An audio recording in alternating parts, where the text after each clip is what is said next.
Hello, and welcome to another episode of ChatDPS, episode 60. Look how far we've come. And it's just the three of us today.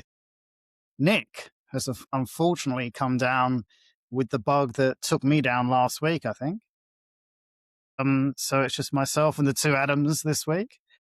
And we've just been having a little bit of a chat about the sorts of things we want to talk about. So we're gonna wing it a little bit this afternoon. But in particular, Adam Cunningham, and maybe we'll start with you. You wanted to have a chat about attack vectors and AI and some of the things to sort of look out for and some of the practicalities around that. So, Adam, over to you. Yes. So this is quite big in my world at the moment. Is how do we enable our businesses to be able to utilize AI quickly, but still have some guidelines so that it's being done safely. Otherwise, we turn back into the no brigade and just say no to everything that goes through. What I feel people need to understand, there's a couple of attack vectors that they need to know about if they're putting in AI into some of the use cases. And I think most specifically for most businesses at the moment, they're utilizing AI specifically internally to be able to help them do things better and more efficiently. So there's a couple of attack vectors, and well, there's one attack vector specifically, and one thing that people need to understand when they're utilizing it. So the first attack vector is what's known as data poisoning or knowledge base attacks, which have happened back in the day as well. But the idea of this is if an attacker gets into your network, what they do is they will actually put information into your knowledge bases wherever they sit that are incorrect or malicious in nature, and then your AI agents or even your AI chats will start to give the wrong information or push out malicious codes or whatever from that end. So it's really important for people to understand that once you start utilizing AI, there is a database that remembers all of these things and it can be tampered with. And there is something that you need to do with that, whether it's validating everything that goes in and everything gets asked, or even implementing access controls around the knowledge base. But it's what you speak about all the time, Robert, right? Like know what your data is, know where it is, and know who's accessing it. And it's that same piece that we need to make sure everyone is aware of once you start utilizing it within your business Yeah. specifically. So obviously there's I guess there's human aspects to the validation. So you can start with governance and you flow it down into various sort of processes and procedures in terms of the checks you do to make sure you don't get, I guess, poisoning over time. What about technology? Are there solutions you can put in place to sort of pick up detect whether there is this poisoning happening, that there's been infiltration and there's poisoning happening to your data set? So there absolutely is. In fact, a lot of DLP softwares these days will do that. Also, if you've put in controls into who has access to the knowledge base, you can also alert on when there's changes and make sure that those were human accepted changes. And then you can also put in controls in your AI itself to only take changes from certain people. So that will reduce your overhead as well. But you have to start with that governance layer and an understanding of what your data is, what's important, where does it live, who has access. Yeah, okay.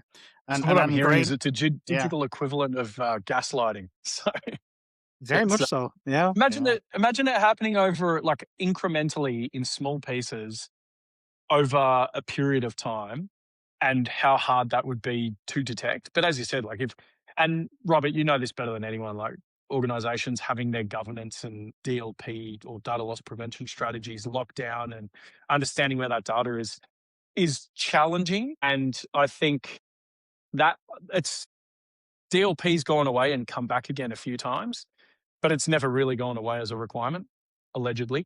But I think that this then opens up that case again to really go back to focusing on classifying your data and categorizing data and then getting back to DLP. But I think, let's just focus on getting the basics right and start from where you are today, because I think the thing that stalls a lot of these DLP programs is that they try to boil the ocean, but like back in time. And that is where the biggest headaches are. So it's like if we draw a line in the sand for anything new today, we're in a much better position than we are going forward, especially when we start looking at AI integrations and AI agents or agentic AI as the catchphrase is these days.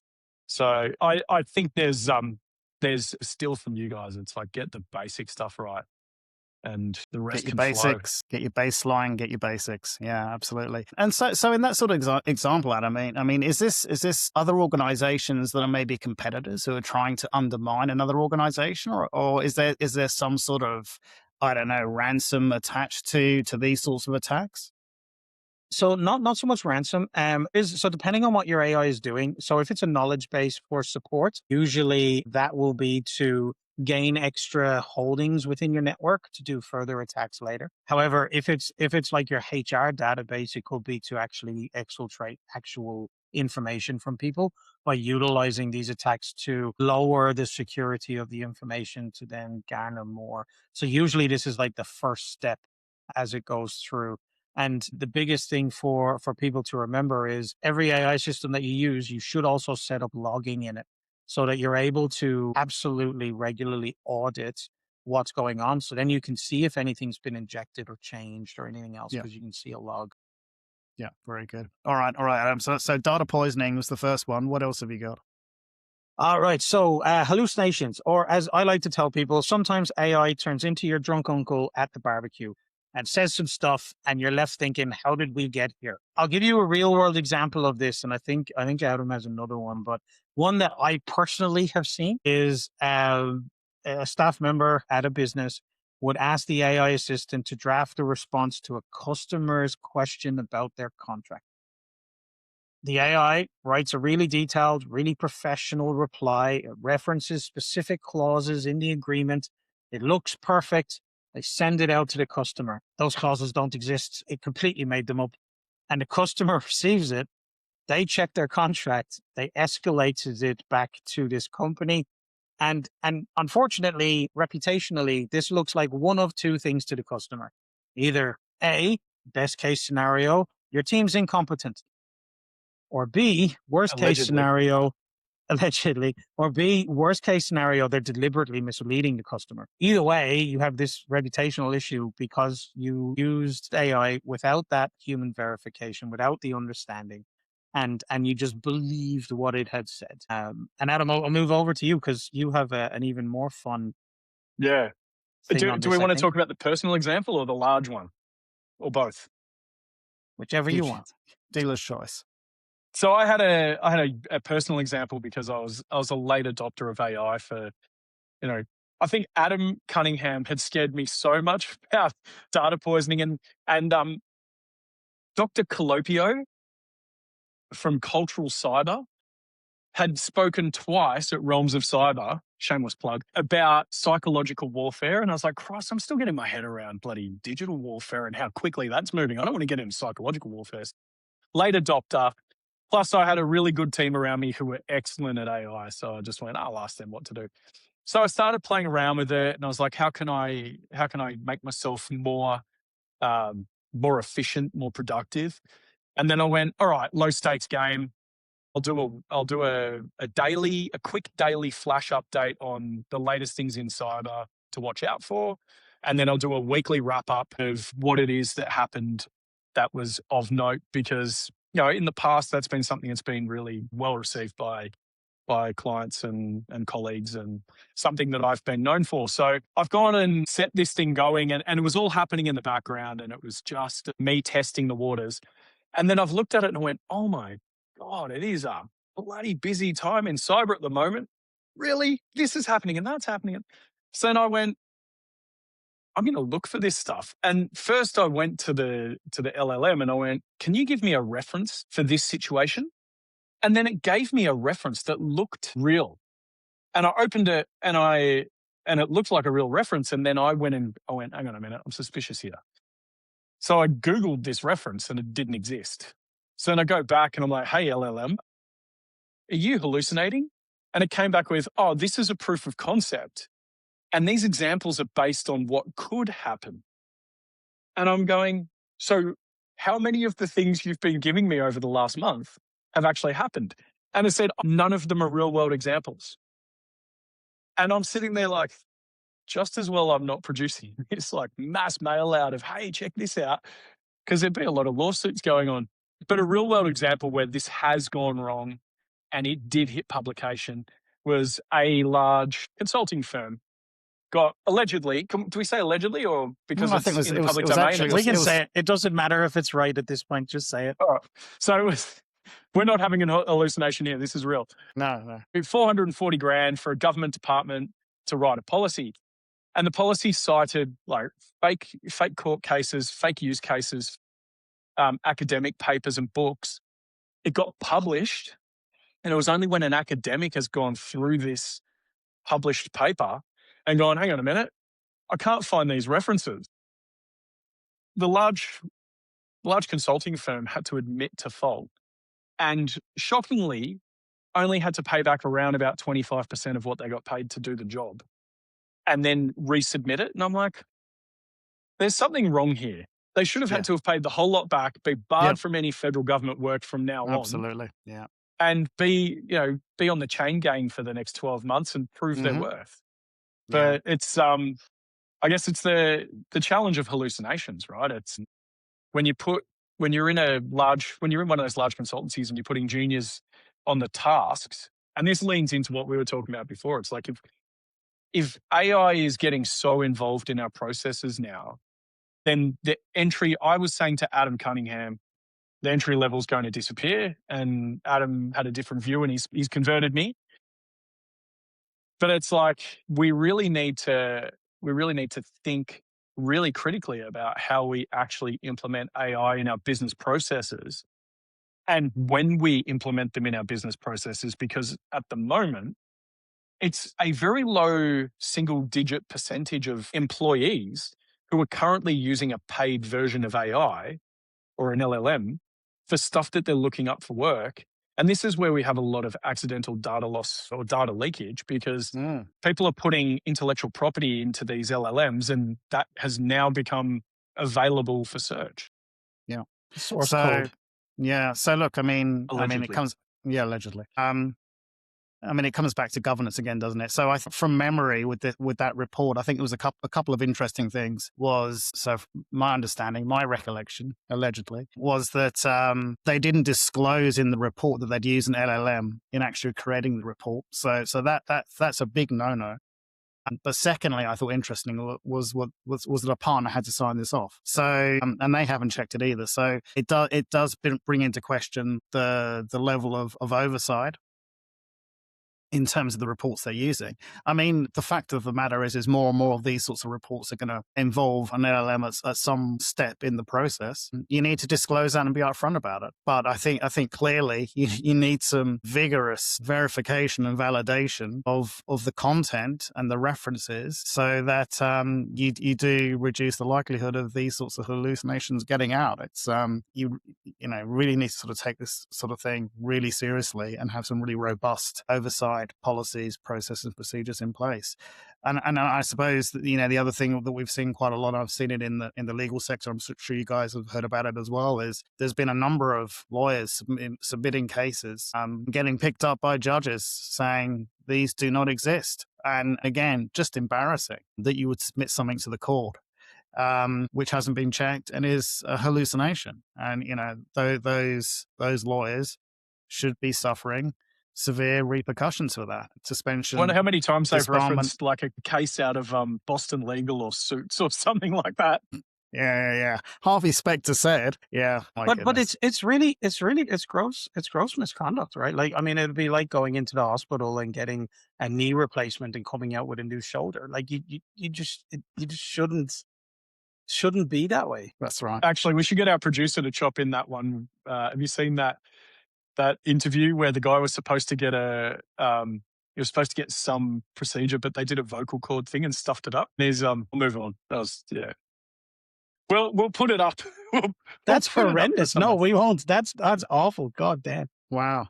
The guy lost the interview because he just kept cracking up laughing while the guy was trying to explain what happened to him.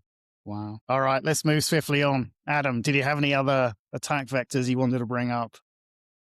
So they're really the main ones for what everyone is doing. I will also say that in the world of autonomous agents, which people are starting to use now, OpenClaw, those type of things, we've spoken about them before. You do have to make sure that you set up your agent with a little bit of rigor around what it's doing, how much access it has, and who has the authority to ask it a question on your behalf. So please remember that if you are using it to automate parts of your life, which is great, and it definitely helps with research and everything else, but do bear in mind to put just a little bit of a rate limiter on it to Is it save just me, yourself or if pain. is it just me, or have we started seeing cases where, like, you know, when we used to send out a new security appliance, and we still do this, by the way, we don't just send them out and go block all, but we'd send them out, and first it's like inspect and let pass, and then it's quarantine, and then it's block bad. Is it just me, or with these AI agents, are they skipping those steps and just going straight to, you have full authority to do this job because it's we've delegated this by abdicating the responsibility? I mean, to be technical, there's a control in Linux as an operating system called SE Linux, which is a secure environment Linux, and basically it handles all of the controls around locking down the system, so you can't do crazy things. Every time you go to any README about how to set up anything in AI, the first thing it says is turn that off if it's on. Yep. Good place to start. So reiterate that one, because that's probably a really important point. Yeah, it's basically so every single person, anytime that you go through, like OpenClaw, for example, when you're installing OpenClaw, it will tell you to turn off the security controls you have. Yeah. Yeah. And that's frightening. Yeah. I mean, and I think we've said this before, is that these sorts of agents undo the last 20, 30 years of everything that the security industry has been trying to do in terms of introducing technologies, controls, ways of preventing data leakage and all sorts of things. And these agents and things like OpenClaw completely just burst through all of that. You really need to know what you're doing before you start opening up that Pandora's box. So to kind of wrap things up, Adam Cunningham, I think you just wanted to mention something. You saw some research from Gartner that you wanted to bring up. Yeah, so very quickly, the research from Gartner has shown this year in their forecasts that they do every year, 2026 will be different because it looks like Allegedly different.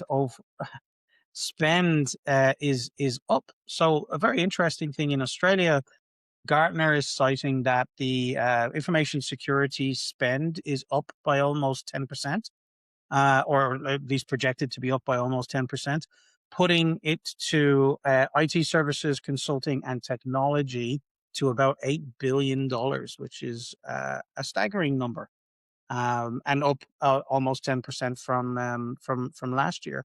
If it is actually, if it does end up happening that way, which is quite interesting because it does show, like what we were speaking about last week around how people are doing the basics more. They're actually investing in backups. They're investing in MDR. They're investing in all of these different things. And if it's gone up by 10%, that just shows that I doubt the businesses that were doing it are doing 10% more.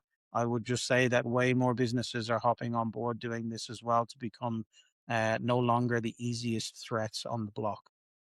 I think that's a really good point. It's getting the basics right. Like, you know, a few years ago, we'd be running around saying, get onto, managed detection, and have you got your incident response plans, and are you doing tabletop exercises, and have you got email security? And it was a mixed bag of responses, but I think now there's a lot of really good data that we're getting the basics right, and organizations are doing a very good job. And like, I think, Adam, when you and I got in the game, we were like heretics out there going on about this thing called security.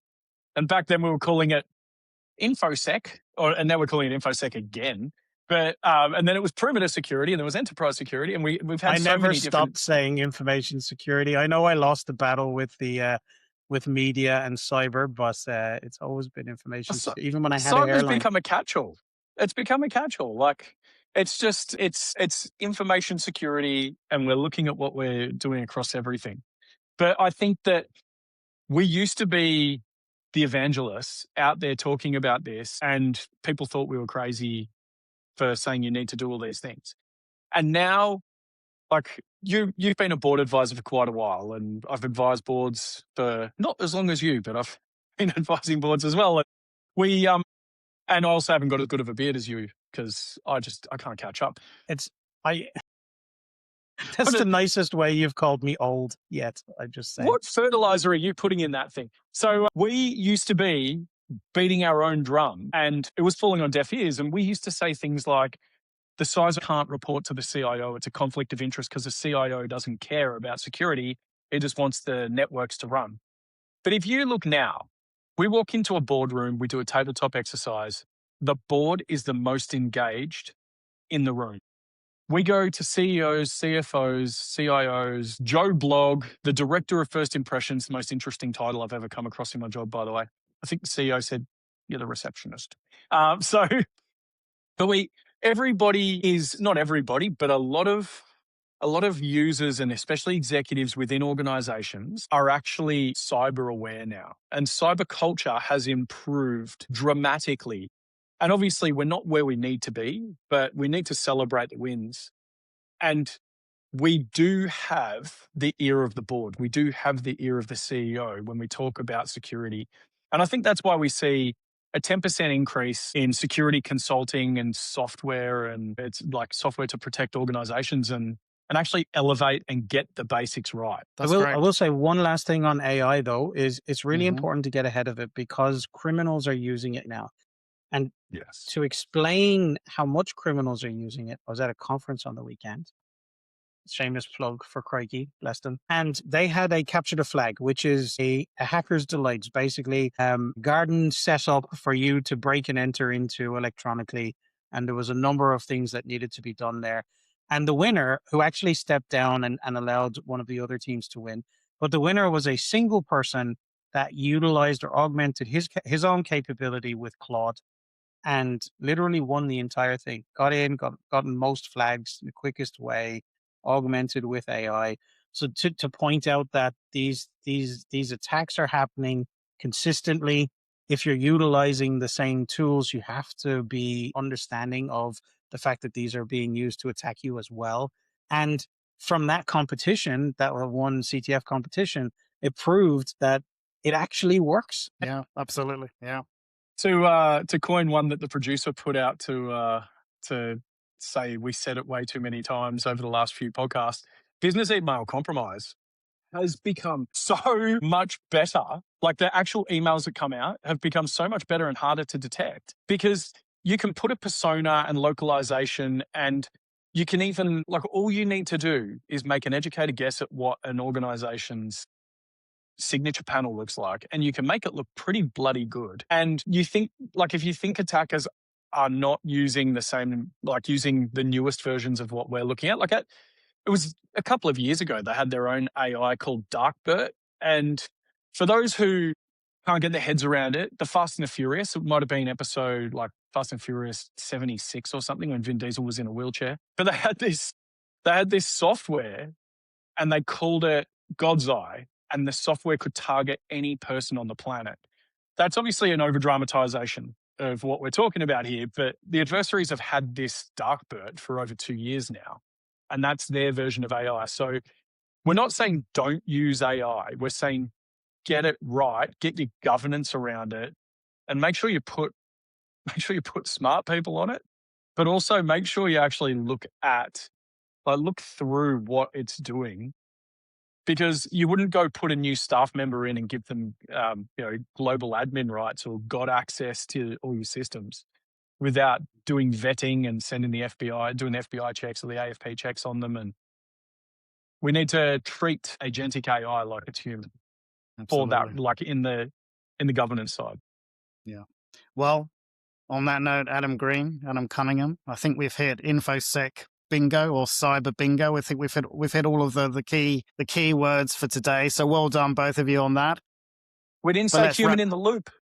Oh, look at that. Just got it in. But let's wrap it up for this week. Thanks, gentlemen. And we'll see you on the next episode of ChatDPS. Thank you. Get well, Nick. This is the first episode without Nick, by the way. So Yeah, ever. Fallen soldier. Get well, Nick. See you next time. Wow.